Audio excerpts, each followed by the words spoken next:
crois que c'est intéressant parce qu'il est dans une phase extrêmement... Pourquoi il a donné interview au Point? Pourquoi il va à TF1 et ailleurs? Parce que le 10 mai, il y a le nouveau procès. Et le procès où il perd tout, il gagne tout. Et il est à un stade à quoi? Perd tout, gagne tout, c'est vrai, c'est cancer généralisé depuis 4 ans. Il sait qu'il... Enfin, j'espère qu'il va en avoir pour... Vous croyez vraiment qu'il est dans ces considérations actuellement, André? Je vais vous dire pourquoi non. Parce qu'il veut protéger sa famille. Oui. C'est pas pour lui. C'est pour sa famille. Il se bat aujourd'hui pour sa famille. Il est obligé de se battre. Et comment il se bat? Comme il s'est toujours battu aussi par les médias.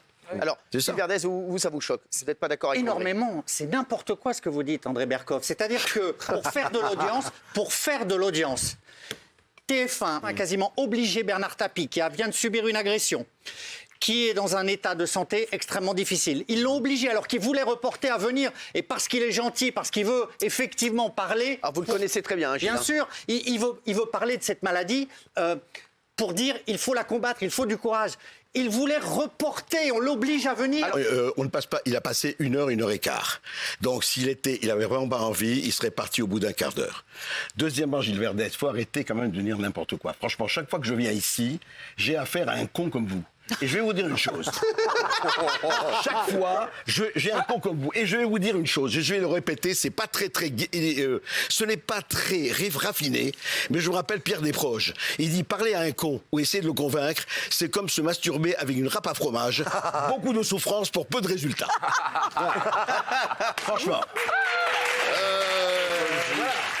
On sait qu'il avait envie aussi de montrer qu'il se bat encore. C'est ça. Voilà, Et quand il fait le JT de TF1, quand il fait le 20h de TF1, il dit « Je veux montrer que je suis encore un combattant, même contre ce combat le plus dur que j'ai dans ma vie. » Et il a dit, vous savez, qu'est-ce que c'est bien la vie? C'est un résilient, c'est un résistant au sens. C'est-à-dire que c'est un type qui s'est toujours battu.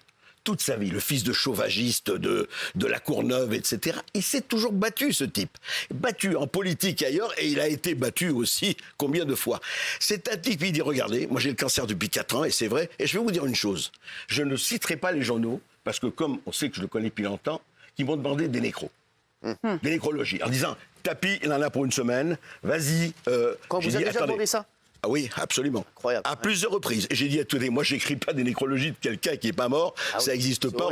Eh bien, je vais vous dire, il y a 3 ans et demi, il y a 2 ans et demi, et 1 an et demi, des journaux, je ne citerai pas, qui m'ont dit, mais oui, mais ça y est, on a eu les médecins, il en a pour 1 semaine. Eh bien, il est là. Et il est là. Et il se bat. Et c'est ça qui est formidable chez ce type. Il s'est toujours battu.